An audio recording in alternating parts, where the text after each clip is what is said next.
I think we can get started. So I introduced the tools to you already. I also wanted to let you know that the session is being recorded and is thus public record. And the last disclaimer I have is that in this session, we're providing guidance and resources. What we say here should not and is not or should not be construed as legal advice because it isn't. And we always recommend seeking legal counsel for legal advice. So that is the disclaimer. And again, we have a few more people coming in, but I think we can get started. And if folks are just coming in, please mute yourselves as well. Okay. So, good morning. Welcome to this meetup, Human Resources for Trustees, or what we lovingly refer to as Stump the HR Chumps. And the HR Chumps in this case are myself, I'm Janette Shaffer, the Assistant State Librarian for Library Advancement, and my colleagues, whom you probably already know and have heard from, Gary Deziel, who is a professor with the UVM Extension Office, and a Georgia board member, Georgia Public Library board member, and a library consultant for governance and management, Laura Keenan, who has probably done your trustee training at some time in the past. So the three of us will try to answer your questions as best we can. But what we do have to acknowledge is that we will likely only scratch the surface on this topic that is just really vast. Human resources is an art and a science at the same time. The field is governed by federal and state rules. State rules are often more generous than federal rules, and you need to understand and know these in order to make decisions which are often very nuanced and rely on your judgment. So hence the tension between art and science. So thank you for those of you who have already sent questions. We've kind of grouped those into topics which we're going to address throughout the session, and we invite you now to also chat your questions into the chat, and we will kind of tackle them as we go along. So the meetup format is really more of a conversation. You ask questions, we address them on the fly. There isn't a presentation as such, so please go ahead and put your questions in. You can also put your questions in, or your library name and your location in the chat as well. We always like to see where folks are coming from.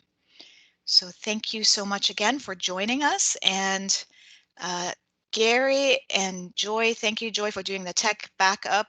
And I will look at the chat while Laura gives us the first question. Laura, take it away. Good morning, everyone. My name is Laura Keenan. Hopefully I've met most of you. If I've not met you, welcome. Thanks for joining us, and please feel free to reach out to me beyond this workshop. I am the governance and management consultant. So my job involves helping trustees and directors with a wide range of issues, including things around a lot of the questions that you guys sent us.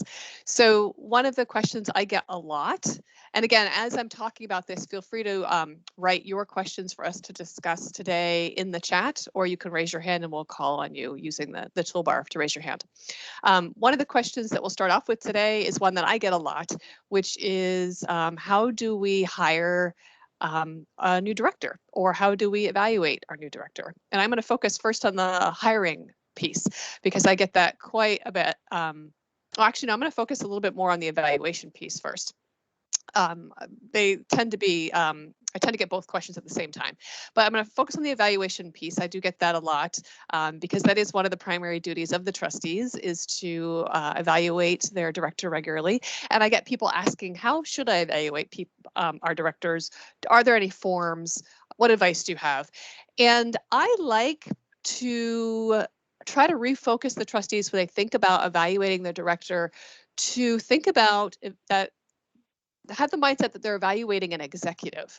And think about how they can not do an evaluation like a normal, what we think of as an employee evaluation, but how can you elevate that to think more about analyzing how what the director is doing and what's happening in the library reflects the strategic plan or the strategic vision that the trustees have, and really have a discussion with the director around those issues, because that keeps the trustees focus on the strategic plan, on the higher level things, and allows you to have a good partnership discussion with your director about, what you're doing, the programs, the services. Let's talk about how those are really fulfilling our mission and how we can continue to work together to make that happen. And then one of the questions we got previous to this is, should we be involving the staff in that evaluation? Sometimes it's called something like a 360. And I always tell trustees that really is up to you and your context and how helpful that will be for your director. In a really small library, you might not be able to give anonymous feedback from staff. However, if there's a really good working relationship between the director and the staff, maybe you do want to involve them. So it depends really on the context. So that's a really quick answer to that. Oh, I see Gary has something to add. I also have something to add. Gary, do you want to go first? I'm sure, Janette. Thank you, Laura, for framing that out. And I just wanted to make a few comments about evaluation, about goals as well. I recommend SMART goals, which are specific, measurable. See, it's an acronym, so it's handy. Specific, measurable, attainable, relevant, and time-based. So you want to create goals that are, they're measurable. They might be stretch goals, but they're attainable and they're very specific. So one of the challenges, I think, for a director when they're looking at tactical and strategic things is identifying things that really can be measured and finished, completed, congratulated about, and celebrated. Another thing I wanted to mention about getting feedback from like Laura said, a 360, is that you have to be very careful about how you do this and how you'd like, how you would create the right environment so that it doesn't erode trust. One of the problems with doing a 360 is that it has a tendency to erode trust. Sometimes you get a lot of opinions rather than things that are measurable or clearly identifiable. And I sometimes like to say I've been a victim of 360 evaluation. And it's difficult because you don't know who the anonymous person it is who's saying something that might impact your evaluation. And therefore, there's kind of little you can do about that. So that you have to be careful about 360. And also, I think if you're attentive, if you as a trustee group have a subcommittee for personnel, if you're attentive through the year, and that you meet with the employee on a formal basis periodically. At UVM Extension, for instance, we do it every 3 months. I meet with my supervisor, regardless of how much I talk to him or her during the week or on a monthly basis. So if you keep track, if you keep connected, I think that you'll hear things and start to understand things more completely, so that you would have a better uh, grip on things. Janette, you're muted, Janette. Of course, we had to have, one time of being muted this morning. So, Gary, you gave me the perfect segue to talking about what the performance evaluation should not be.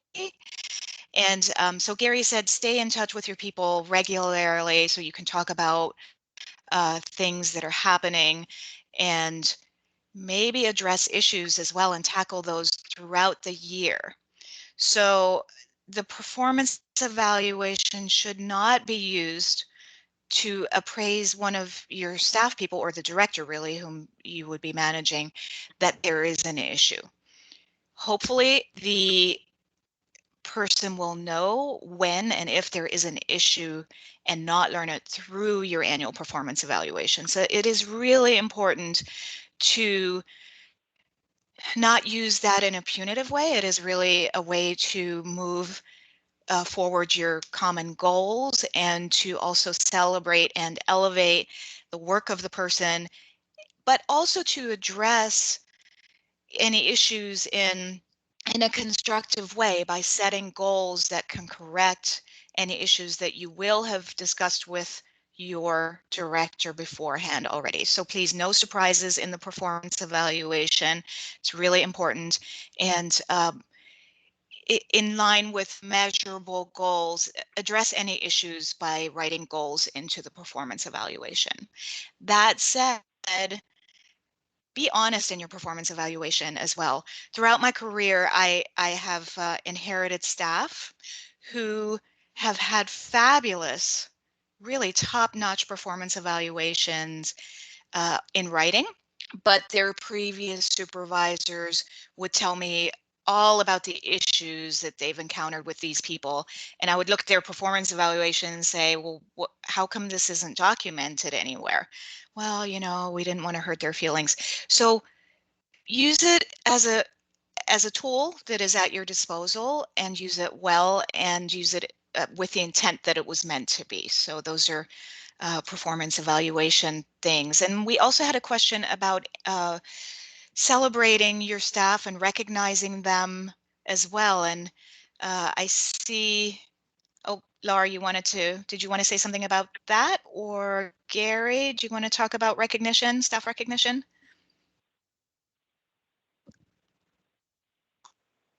Go ahead, Gary. Laura, you had a go. No? You go ahead. Okay, well, we can say I see that there is a question in the chat, but about staff recognition, really it's up to the organization. However, I should say that it depends if you're a municipal library or an incorporated library, or the type of governance that you run under. There are, rules. It would be in your personnel policy about gifts and recognition, perhaps, if you're a municipal library. But if you do give gifts, you probably couldn't do that. I think most certainly couldn't do that under a municipal environment of giving like a gift card paid out of the treasury of the library for an employee. But you would have to really go to the town administrator to check if you'd like to do something like that. In a non-profit corporation situation, you can really do as you would like to do.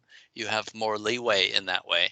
But also, if you do give monetary recognition, then it could be considered part of their pay, actually. So it would be taxable.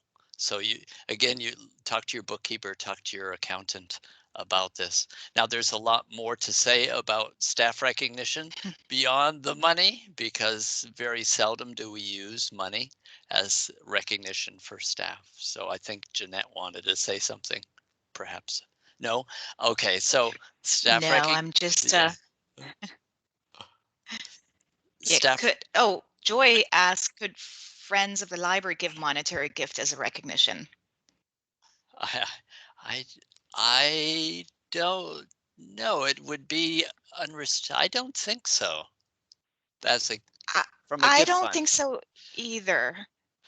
I Yeah, don't think because that would be money has appropriate. to be, yeah, I agree. Yeah. But again, this isn't legal advice. Yes, right. Yeah, we could never use a gift account at UVM to recognize an employee. We could use general operating funds to recognize an employee. There's a big process to go through. And if that employee gets an award, for instance, there's a couple of nominations going on right now for actually $500 awards. And I've given out like $100 and $200 personal, just cash awards, but the employee gets not $200, but whatever their money is at their tax rate, because that's considered actually pay. But going back to recognition, really, you go back to evaluation and go back to meeting with the employee on a regular basis. Recognition really is all about recognizing accomplishments and having empathy and and just being appreciative of what someone does, not at one time during the year, but through the year. I don't know if Laura had or Janette had any comment on that. And I see we're getting more questions too. So Yeah, we have one more gift-related question. So if trustees give their own money toward a gift certificate, would that be okay?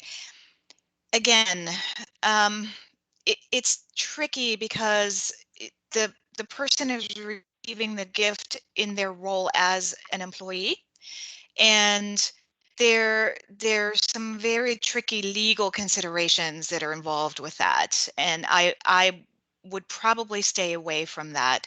And especially, you know, if you're a municipal library, you're also governed differently as well by different rules.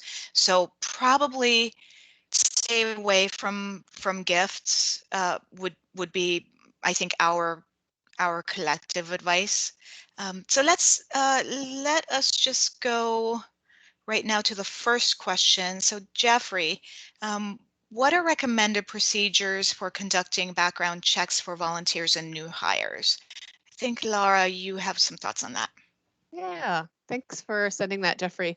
I get asked this question a lot too, and we don't have any official policy around whether or not this should. But so each library needs to decide for itself if it's going to do background checks, on whom it's going to do them, how frequently, and what's going to happen to that information if anything is found. And so if you're a municipal library, I highly recommend that you talk with the administration about this and see if anyone else in the municipality is doing background checks, what procedure they're using. There's a very basic Vermont background check that's done through the Vermont Crime Information Center, VCIC. And I'll put some links in the chat where you can find out a little bit more information about that. And we are also collecting some of these resources, so we'll send them out at the end of this to everyone who came. And basically, it involves, well, whether or not you can get the background check done for free, the basic Vermont one. You have to go through a process to convince the VCIC that you are helping vulnerable populations. And whether that's a process. Some libraries have been successful, some libraries haven't, and then there's a whole process you go through, and I'll send you those links. But again, the Vermont background check is very, very basic. And I believe people, in order for it to catch stuff, I believe people need to be here for at least a year. And you should really have a policy around it. And there are some libraries that have policies. So if you're interested in getting an example policy, you can email me and I'll send you some information about that. Go ahead, Gary. Laura, I just wanted to add, thank you very much for that response. I just wanted to add, remember, one of the keywords in managing people is consistency. So if you institute background checks, do them very consistently. And UVM Extension, for instance, does background checks on every 4-H volunteer. You may have heard of the 4-H program. And we use that system that Laura just mentioned. I had something else, but I completely forgot what it was. Okay, maybe you'll remember, and feel free also, Gary and Laura, to respond in the chat as well if you think of something. So Barbara asks, what is the best approach to hiring a temporary interim part-time librarian in a situation where the timing is just not right to run a full recruitment for permanent? I believe it's fine to just give the interim position to somebody or promote somebody who is interim. I don't think you have to do a full search. Gary and Laura, correct me if that is wrong. Oh, there he is. Oh, both of them are jumping in. Okay, who wants to go first? Very briefly, the interim position would be like any other hourly position here in Vermont, and we try to increase our sub pool by networking and by finding out who's interested, and we get them on the books, and then you can hire them for as long as you like to do, following a course in our town of Georgia municipal HR policies. But Vermont is an at-will state, and in this kind of situation, you can hire and terminate kind of at will, and they can leave at will. So in this case, you don't have to run a full on search. Laura is shaking her head, and then she might be agreeing. Yeah, no, I'm agreeing. Yeah, you don't have to run a full-on search if you don't want. When I've been asked this question in the past, some of the issues that tend to come up are conflict of interest questions. And so I encourage you to think through, are there any, if you have a candidate in mind, are there any potential conflict of interest or perceptions of conflict of interest with this particular candidate? For instance, if they're a member of the trustee board that wants to slide in to become a director, how are you going to manage that appearance of conflict of interest? That sort of thing. Yeah, and that's especially important if your interim is going to apply for the full-time permanent position down the road. Be really sensitive to that as well. That's important, so that you don't give them an advantage. Go ahead, Gary. Oh, one more thing is this, like, again, it goes with consistency and preparation. You should have a job description.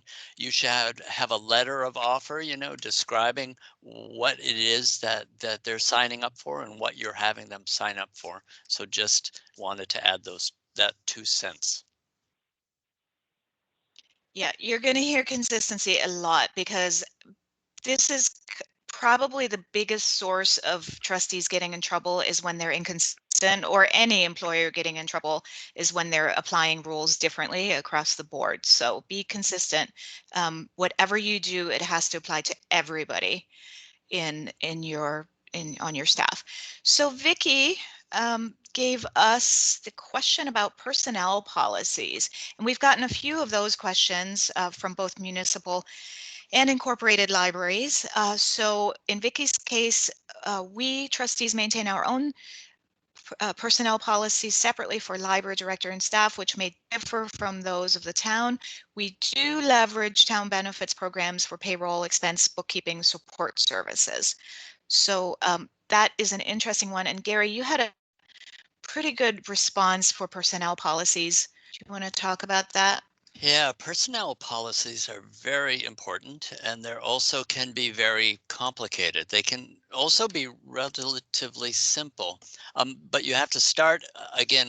In Westford, I'm taking it that you're perhaps a municipal library. I forgot. I'm sorry, but so if you're an incorporated library, it'll be different. If you're an incorporated library, you will create your own personnel policy. And there are a lot of examples for, doing so, what to include, and kind of templates for that.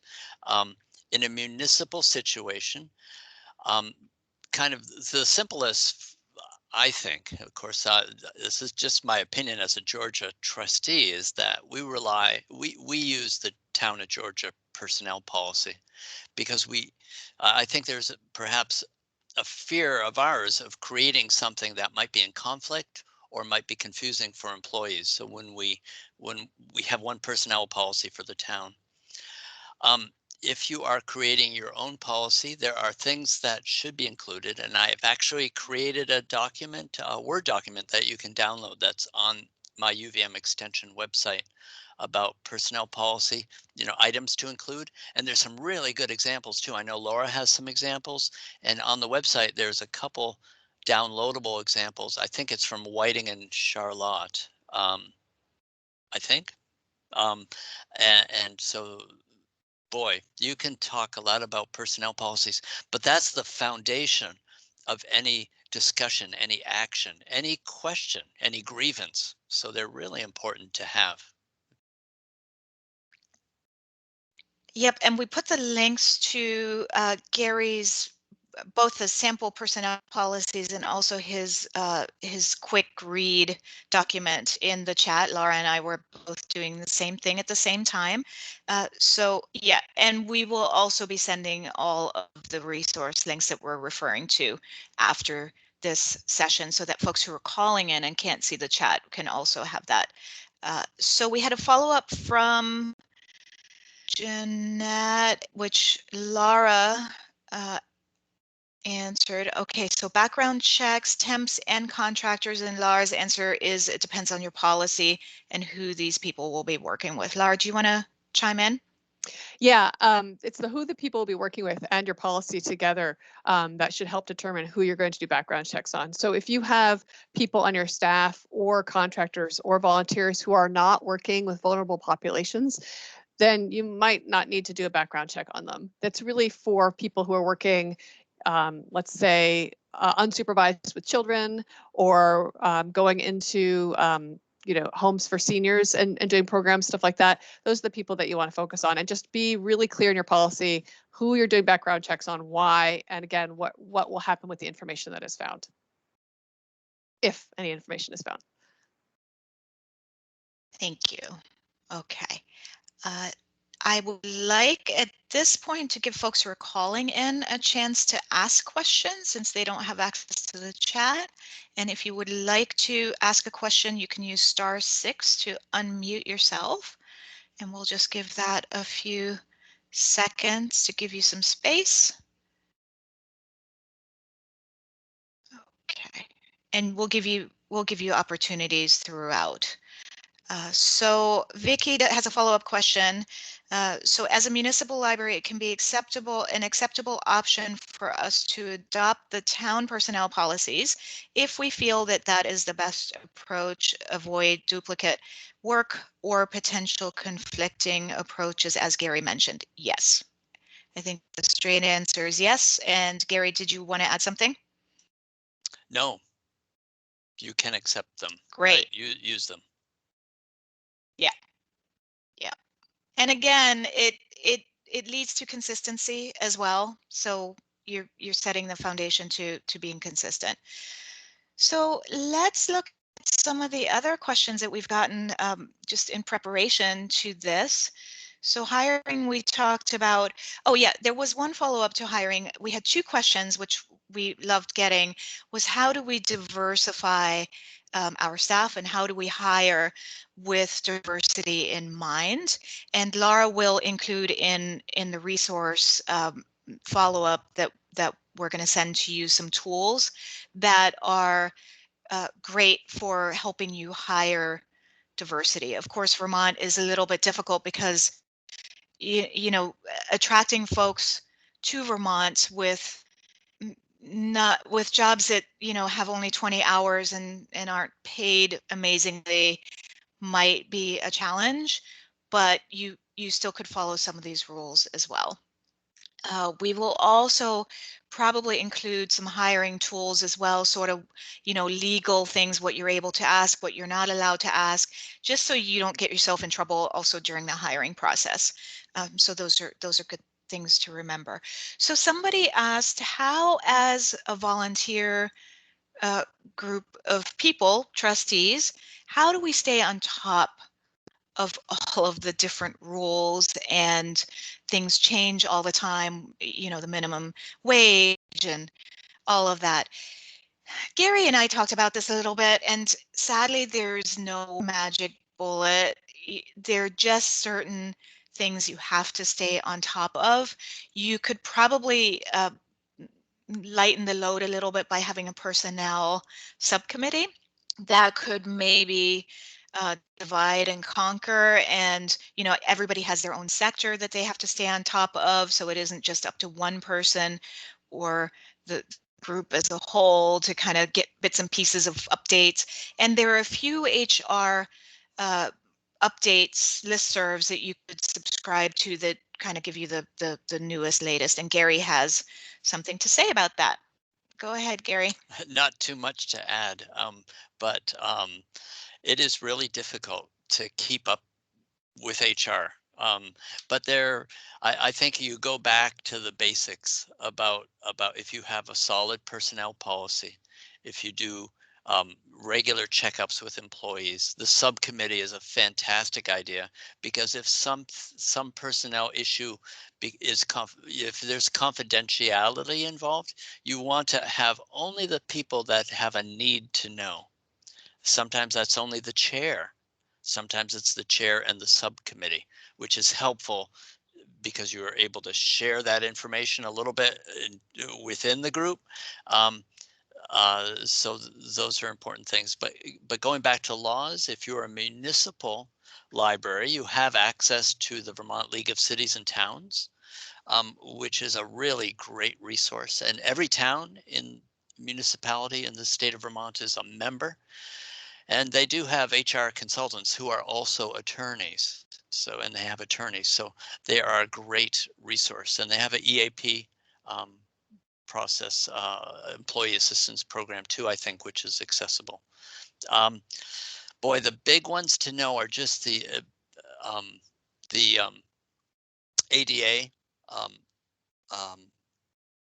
Americans with Disabilities Act, and making sure that you understand that a little bit about access to your library, as well as what keep in mind that medical records, for instance, are very, very confidential. They should be kept separate. In fact, if you receive anything of a medical nature, it needs to be kept separate from a personnel file. And I'm sorry I'm going all over the place here, but I think the resources of Laura and Janette, myself, Vermont League of Cities and Towns, just contact us and we can try to help you with specific questions.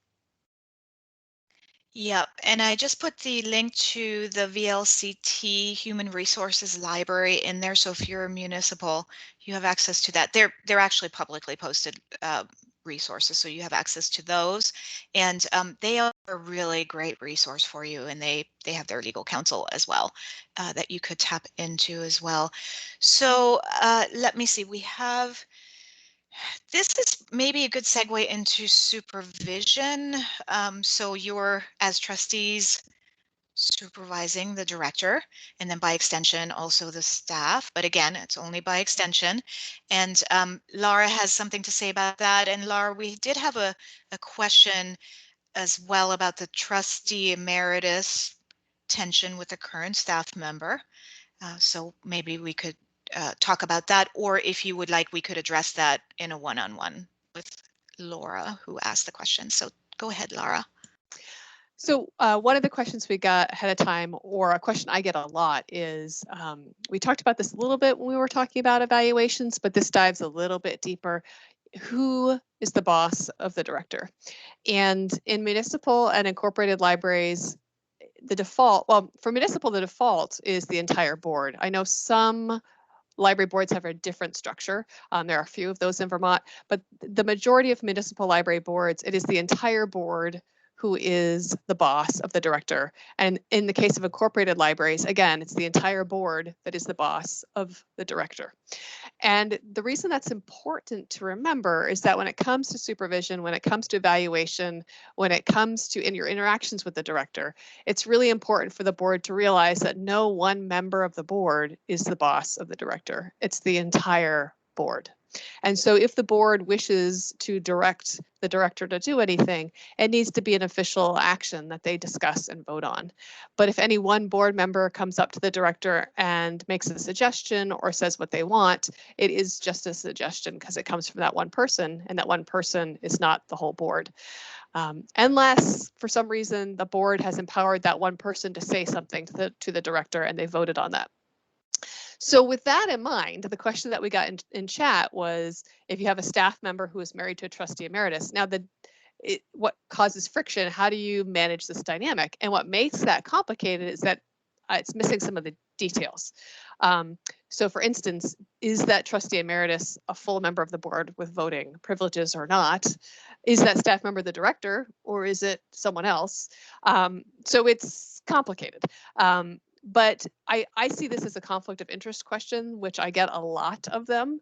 You know, whenever someone on the trustee board is married to or related to a staff member, that poses a conflict of interest problem that the board needs to figure out how they're going to resolve.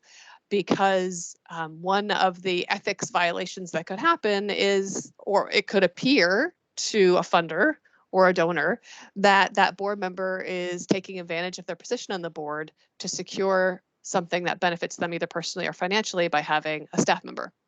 So it's a weirdness that really needs to be navigated and brought out into the open and discussed. If that means that the emeritus is not in the room when staff things are brought up, pay or staff issues, that might be it. It may be that that emeritus needs to be talked to by the trustee chair to sort of figure out what the problem is. It really depends on the personalities in play. Thank you, Laura. So Laura, you mentioned something really important, and that is, so the board itself, members of the board are supervisors to the director.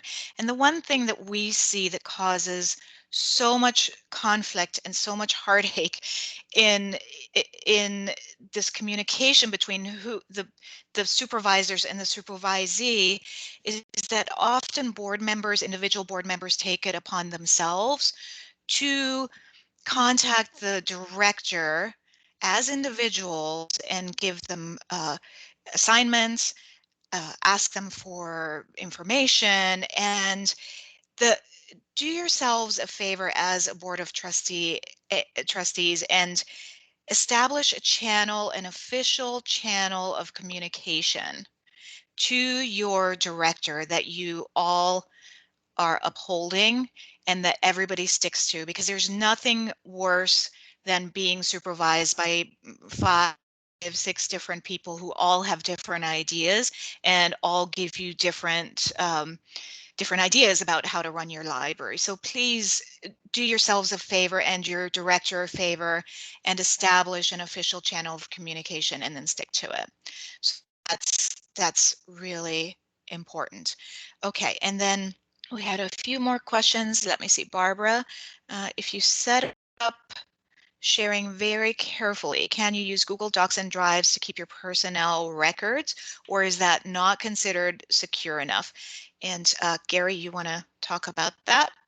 Yeah, I felt a desire to jump right into that one because Google Docs, actually UVM cannot, we cannot use Google Docs or Dropbox or this or that because of the problems with security. And I wrote in the chat, protected information shouldn't be put in anything that has any question about security. And protected information would be personnel records, medical records, social security numbers, those sorts of things. And so really the best practice is to keep it in a locked cabinet um, and not make it available digitally. The only place, under the only circumstance would you make it digital is if it is really, really secure.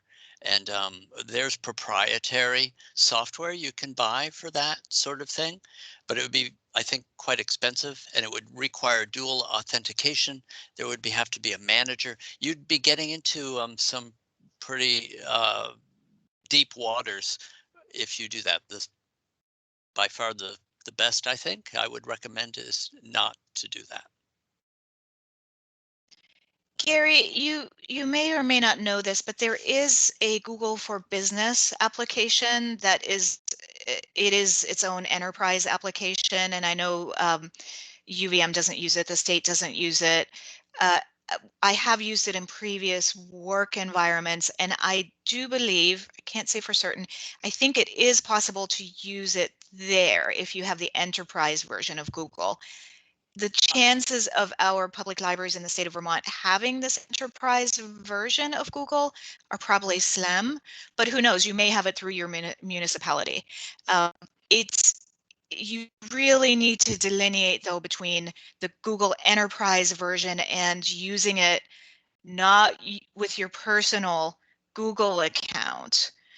Because then you're crossing over into the personal Google realm, and it is incredibly confusing to separate those two. So if you are on an enterprise system with Google, use the Google email account that was assigned to you as the enterprise, and don't use your personal. So it's really important to know the difference and know when you're in which realm. Laura, did you have something to add?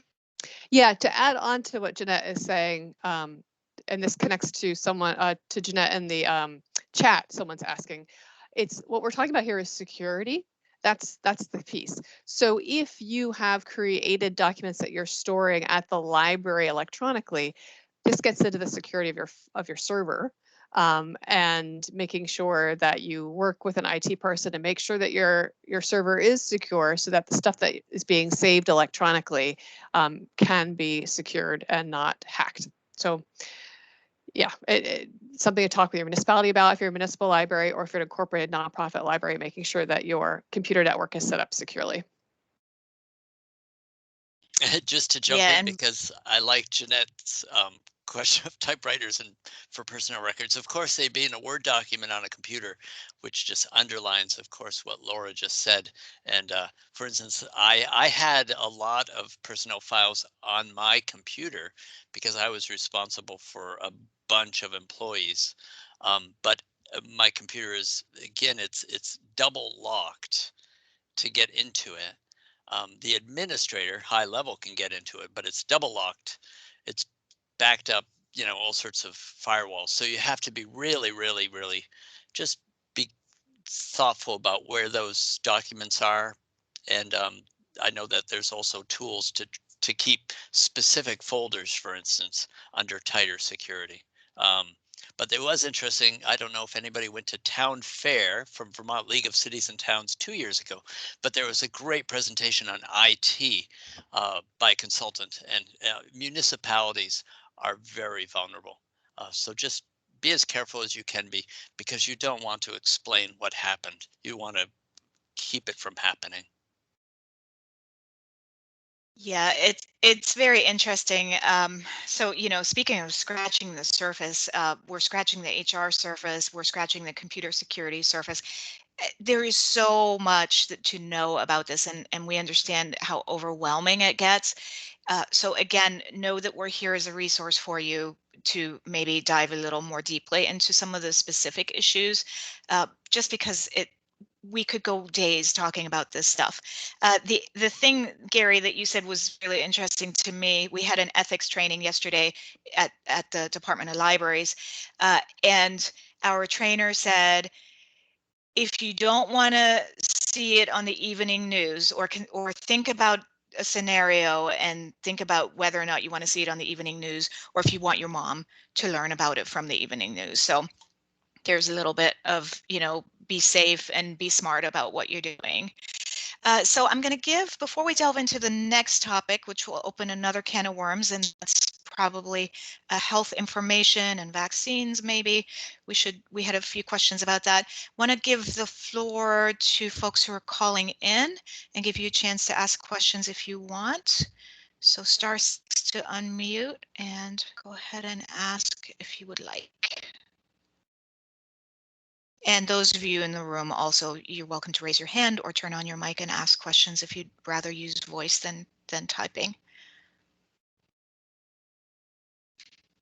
Okay, so I'm going to do a time check. We have about 15 minutes, and let me see what questions we had about health, and let me see, vaccinations.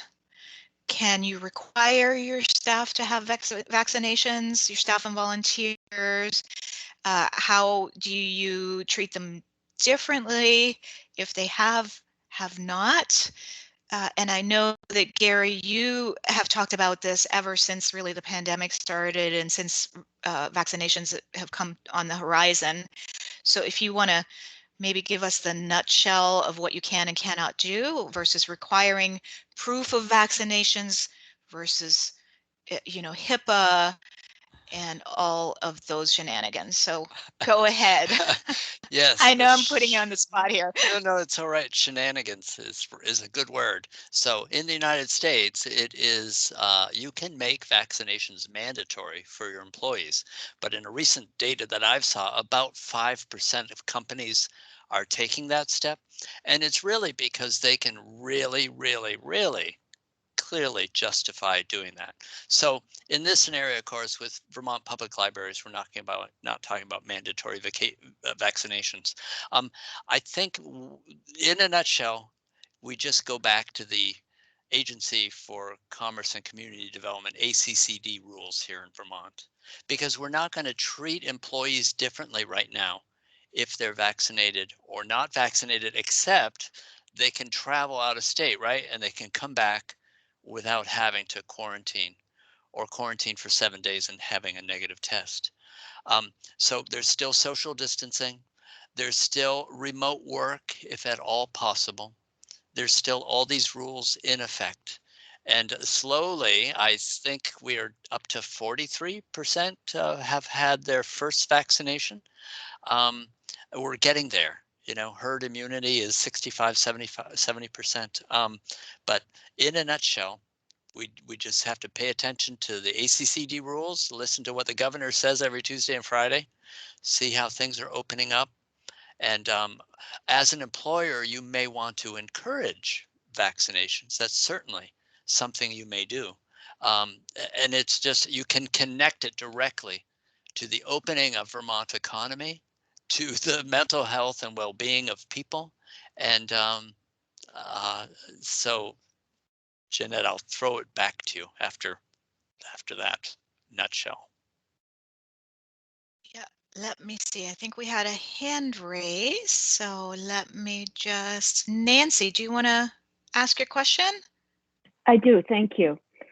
I was hoping that you could elaborate. I'm not sure I understood the answer to the question regarding the relationship of personnel policies to your municipal personnel policies. If you are an incorporated library, but very similar situation that the other caller asked about, which is that a lot of the HR, the bookkeeping, record keeping, access to benefits are compatible or are the same as are offered through the personnel policies of the town.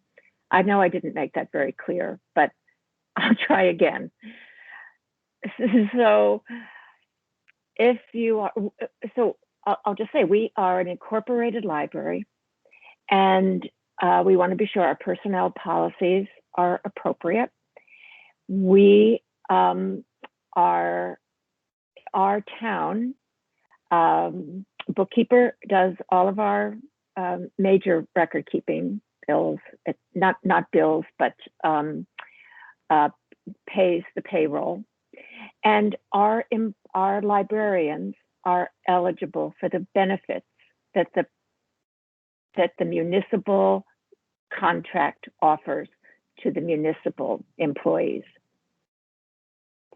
So I don't know if my question needs any further explanation, but I think you can get the idea. What is the interface that's appropriate? This is a question we usually make Laura answer. Because I am stunned still, and I've only been working in this for a couple years, but how different each individual library is, how they work with their town. Because I've been doing it for quite a few years here in Georgia, I kind of like made the in my brain, I said, oh, every town does this, but of course not any town does the same thing. So I'm going to throw this over to Laura because she will have I think the more salient comment. And Laura knows, excuse me for interrupting, but Laura knows that our library is even more complicated. Our trustees are elected by the town at every town meeting. The town, taxes pay for the 99% of our budget. It is a complicated library. It is, Nancy, and I think I missed what the question was because I know that your staff gets paid by the town and they're eligible for the benefits, but what was the question part? I missed that. So they're eligible. Have I unmuted? Yes, they're eligible for the benefits that the town employees are eligible for. You know, health care, etc.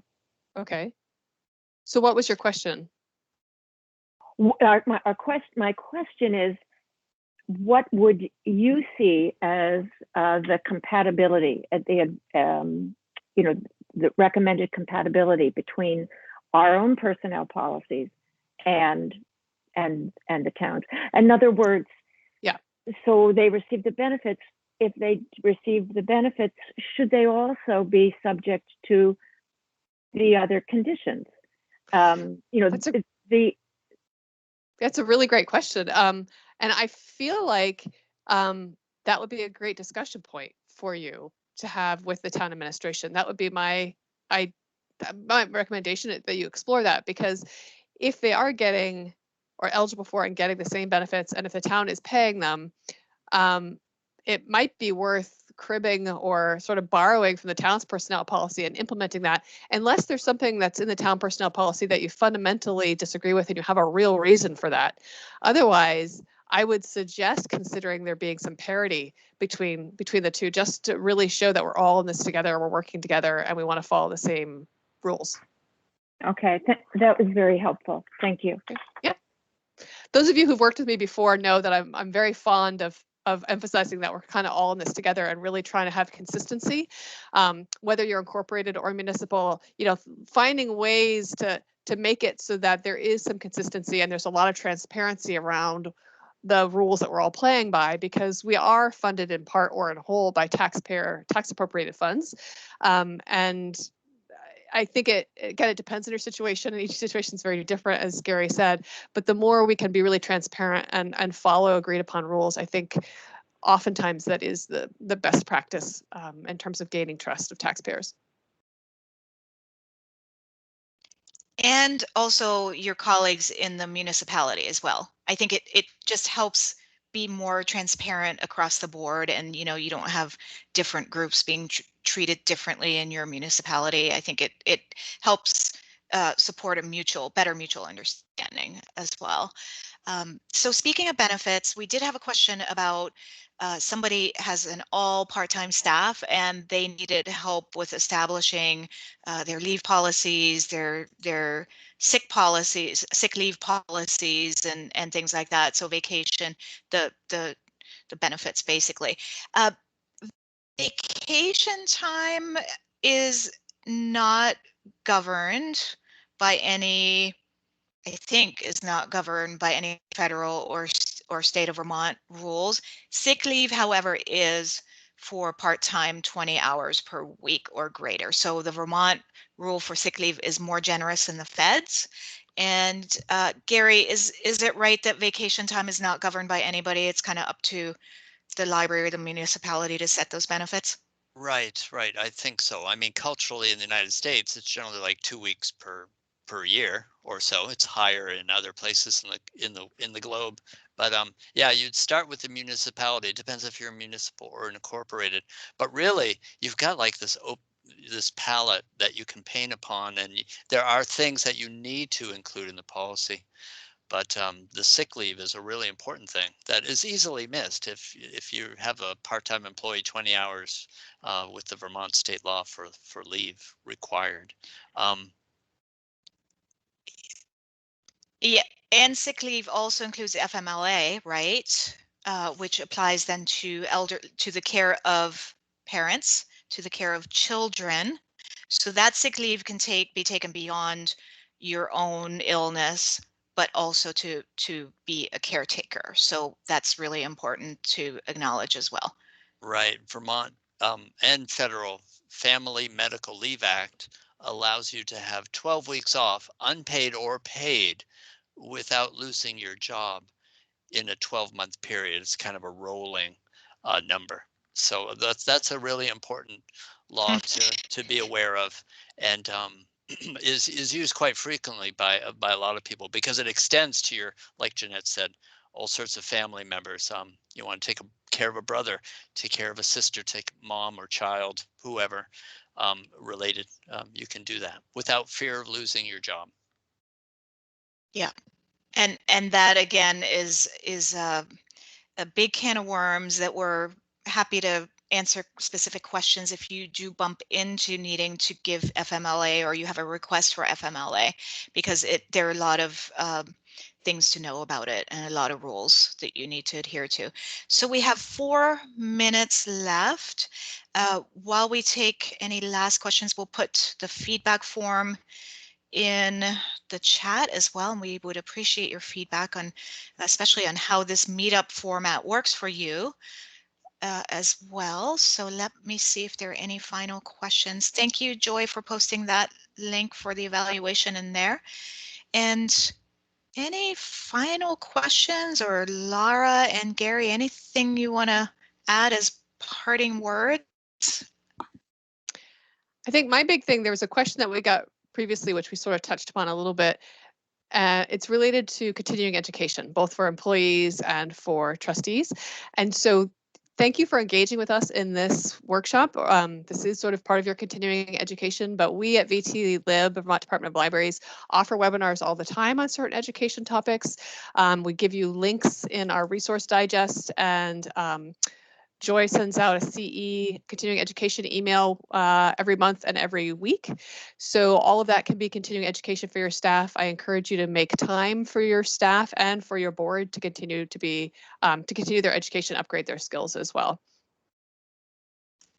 And we had before another question. Gary adds, yes, we had one more question. So Meredith, go ahead and ask your question. I can't see the chat. Okay, that's fine. We will send all the links, the resource links to you. Okay, is it because so I'm on we'll a Mac? follow up. Because I can usually, when I do Zoom, I can always see the chat. Yeah, I'm not sure But why that it is. It doesn't could be your browser. Yeah. It doesn't matter. Did As long as I get the links, that's fine. Yes. Yeah, we will definitely send the links out. Thank you. Did you have another question, or was that just your comment? That was just my frustration. Thank you. Oh, I'm sorry about that. Yeah, sorry. We will definitely follow up with links. So with that, Gary, you did look like you had some parting words. I just wanted to say this has been a really difficult time. I mean, I don't have to tell you, it's been pretty awful. And libraries have been really amazing on what we've been able to offer and how we've pivoted, and you know, we're such an important part of the community. So as trustees, that communication with your director, like think of C words: communication, consistency, caring. All those things are so important. And I just wanted to thank you, because I know how much work it is, but keep at that communication, because communication is always important. But right now, it's like communication squared really helps get through the day. I think we couldn't have had better closing words. Thank you, Gary, and thank you, Lara, and thank you all for what you do, because we know that libraries couldn't function without you. So, and we know that it's a big time commitment, and you're often wanting to tear out your hair, but we're here for you. So contact us if you have questions. Yes, and Joy also put in the chat, yes, thank you, trustees. The librarians have been working hard, and so are you. And this comes from Joy and Lara, who have been library directors, and Gary, who is a trustee. So we know the hard work you put in. Thank you so much.